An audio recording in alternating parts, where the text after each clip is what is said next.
Hello and welcome back to the Apex Motorsport and to the first episode of the Motorsport Report.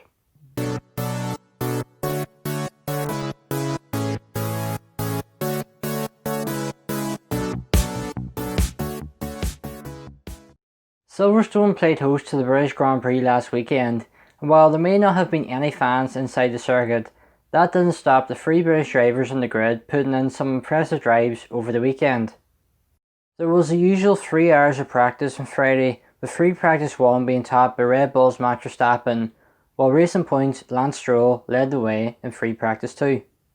This wasn't the big talking point of the day, however, with Stroll's teammate Sergio Perez being ruled out of the race weekend with a positive COVID-19 case, and he was replaced rather last minute by Nico Hülkenberg.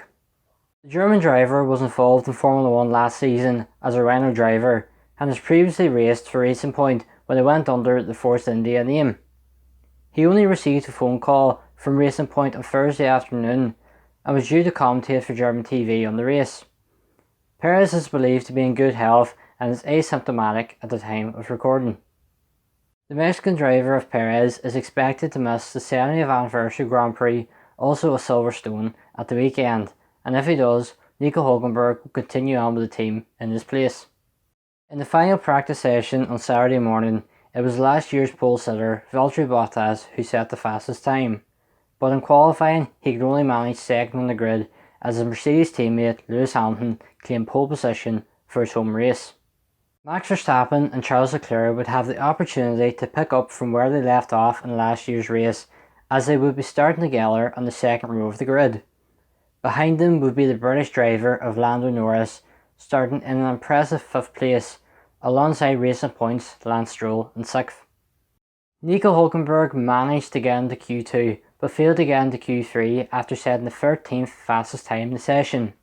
This came after missing what would only be 3 races due to the crazy season that we've had so far.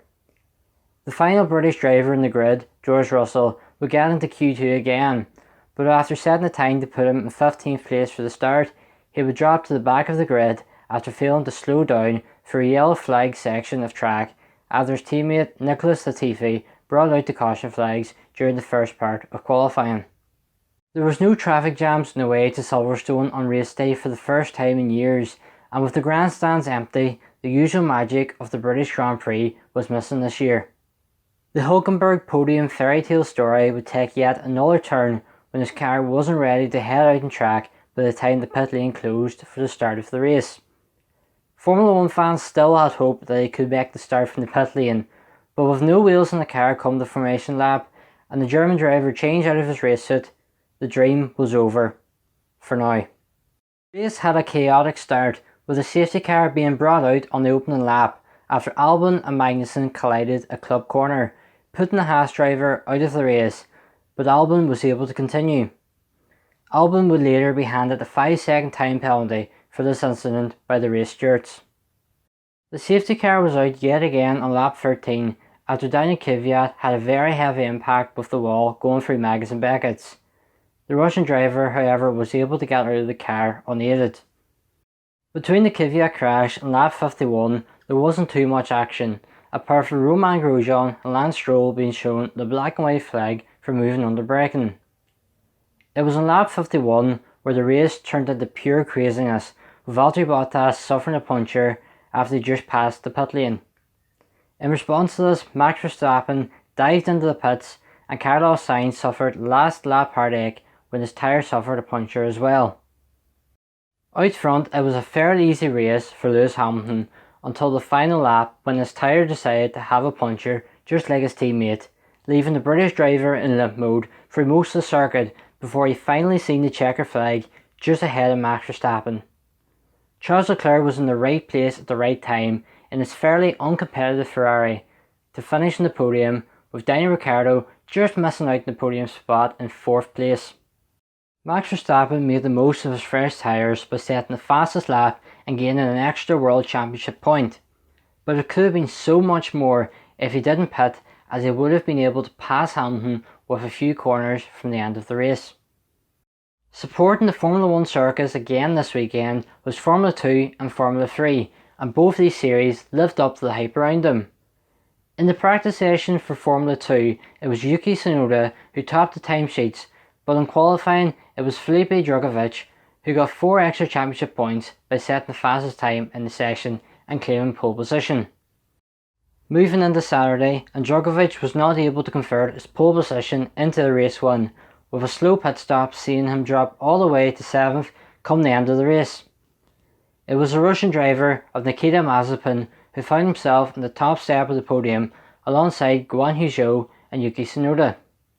In the Formula 2 sprint race on Sunday morning, it was the British driver Dan Ticktum who found himself in reverse grid pole after finishing 8th in the feature race the day before. He also found himself in the top step of the podium after 29 laps of racing, alongside Christian Lundgaard and Louis Delatraz. Theo Pourchaire topped the Formula 3 practice session last Friday before Logan Sargent claimed pole position later in the day. In the race, however, Sargent would only be able to finish in 3rd place, with Prima teammate Oscar Piastri finishing in 2nd and Liam Lawson taking the winning position on the top step of the podium for race 1. Race 2 saw Alexander Smolyar take the checker flag but was given a post-race time penalty to dropping down to 6th place. This meant that David Beckman inherited the winner's trophy, with Clement Novalak and Alex Peroni making up the rest of the top 3. The Porsche Super Cup Championship also supported the British Grand Prix this weekend alongside Formula 2 and Formula 3 like it has for every other race so far this season, and it was Larry Tenford who won the race for Team GP Elite. Moving over from 4 wheels to 2 now, last weekend saw the second round of the World Superbike Championship in Jerez, Spain. Michael van der Mark was fastest in practice when you combine all the times from FP1, FP2 and FP3, with Jonathan Rea and Laurie Baz just behind the Yamaha rider. In Superpole, it was Scott Redden who claimed that pole position ahead of Jonathan Rea and Tom Sykes, with Scott Redden able to convert that pole position into a race victory ahead of Jonathan Rea and Toprak Razkadoglu. Moving on to Sunday, and it was Jonathan Rea who found himself on top after the Superpole race, followed closely by Scott Redden and Michael van der Mark. Rea wouldn't be able to continue his form into the race, however, as he slipped down to 6th place as Scott Redden extended his World Championship lead with a race victory ahead of his teammate Chaz Davies and Toprak Razkadoglu. Moving back to 4 wheels now, and it was Nico Müller who won race 1 of the DTM round at Spa before René Rast claimed victory in race 2. Moving back to the UK, and Donington Park played host to the opening round of the British Touring Car Championship, with Dan Camish, Colin Turkington and Ashley Sutton all taken to the top step of the podium over the 3 races. Last weekend, the New Hampshire Motor Speedway hosted the Foxwoods Resort Casino 301, with Brad Keselowski winning the race. Formula E made its return yesterday, with the first race out of the 6-race season finale held in Berlin over the course of 9 days on 3 different track layouts. In the first practice session, it was the Nissan Edams driver of Oliver Rowland that led the way. In practice 2, Mercedes-Benz EQ driver Nick de Vries topped the timesheets, showing yet again how many different drivers can be involved at the front. It was championship leader Antonio Felix da Costa who topped group qualifying, with Jean-Eric Verne, Sebastian Buemi, Andre Lotterer, Jerome D'Ambrosio and Nick de Vries joining him in Superpole.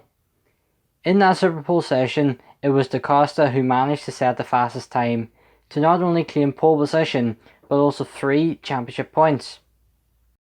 Moving on to the race now, and for the most part it was a quiet return for Formula E around the Tempelhof airport.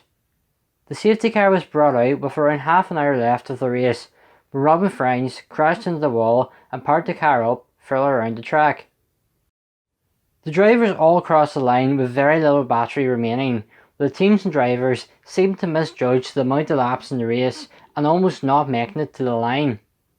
It was pole sitter Antonio Felix da Costa who coasted across the line first, with his teammate Jean-Eric Verne being spun by Lucas di Grassi on the final lap. Porsche's Andre Lotterer made a late pass on Sam Bird to take 2nd place, with next year's Jaguar driver and Bird taking 3rd place from Vision Version. If you're watching this video the day it comes out, the Formula E season continues tonight with round 7 of the all-electric series. The remaining rounds will take place over the next week, again all in Berlin, with rounds 8 and 9 this Saturday and Sunday, before the final 2 rounds next Wednesday and Thursday night. Formula 1 also makes another appearance this weekend in the middle of a second triple header of the season. It is time for the 70th anniversary Grand Prix around Silverstone, with the big talking point going into the race being that the tyres are a step softer than last weekend, which may be an issue given the problems on the final laps last time out. Formula 2, Formula 3 and the Porsche Super Cup all return in support of the second Silverstone race, with the British Touring Car Championship getting the second round of the season underway at Brands Hatch. NASCAR also continues the season this weekend with the Firekeepers Casino 400 at the Michigan International Speedway on Saturday, followed by the Consumers Energy 400 on Sunday. MotoGP and World Superbikes will also be racing again this weekend, with MotoGP going to the Czech Republic and the World Superbikes going to Portugal. So that brings to an end the first episode of the Motorsport Report here on the Apex Motorsport YouTube channel. Over on our website, theapexmotorsport.com, you can find this video in an article format if it makes it any easier for you to keep a note of what races are taking place over the next week. Like always, we will be active on our Twitter and Instagram, keeping you up to date with all the breaking news from the world of motorsport. If you would like to be kept up to date when we upload a new video here on the Apex Motorsport YouTube channel, you can do so by clicking that subscribe button and also hitting the notification bell so you don't miss out. If you would like this series to continue, then smash that like button and comment below your predictions for whatever races you'll be watching over the next week. Thank you all so much for watching, and we hope to see you all next time. Goodbye.